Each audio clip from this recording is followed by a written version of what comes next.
আচ্ছা, আপনি হয়তো গুগল ক্রোম ব্রাউজার ব্যবহার করেন। প্রায় সময় দেখা যায় গুগল ক্রোমে এসে আপনি বিভিন্ন কিছু টাইপ করেন বা বিভিন্ন ধরনের ওয়েবসাইটগুলো আপনি ব্যবহার করেন, কিন্তু আপনি চাচ্ছেন সেগুলো একেবারে ক্লিন করবেন। তার কারণ হচ্ছে ক্লিন না করলে আপনি কোনো একজন ব্যক্তির সামনে যখন গুগল ক্রোম ব্রাউজারটি ওপেন করবেন তখন কিন্তু সেই ওয়েবসাইটগুলো শো করে।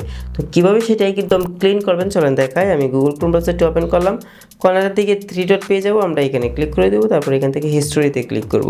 হিস্টোরিতে ক্লিক করার পর দেখেন আমরা যে ওয়েবসাইটগুলো ব্যবহার করেছি সেগুলো কিন্তু এখানে দেখা যাবে। আমরা চাইলে এভাবে ক্লিন করতে পারি একটা একটা করে, কিন্তু আপনারা চাইলে সবগুলোই ক্লিন করতে পারেন আপনি ইচ্ছা মতো টাইম সিলেক্ট করে। এখান থেকে ডিলিট ব্রাউজিং ডাটাতে ক্লিক করলে তারপরে এখান থেকে আপনি আপনার মতো করে যে কোনো একটা টাইম সিলেক্ট করে নিতে পারেন। আমি হচ্ছে ধরেন 24 ঘন্টাটা ডিলিট করব, তো আমি 24 আওয়ার্সটা সিলেক্ট করলাম। তারপর এখান থেকে ডিলিট ডাটাতে ক্লিক করব, তারপর এখান থেকে ডিলিট।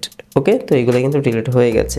আশা করি আপনারা বুঝতে পেরেছেন তো কিভাবে আপনি খুব সহজেই গুগল ক্রোমে যে ডাটাগুলো আছে কীভাবে ডিলিট করবেন। এই ধরনের টিপস অ্যান্ড ট্রিক্স ভিডিও পেতে চ্যানেলটি সাবস্ক্রাইব করে রাখুন।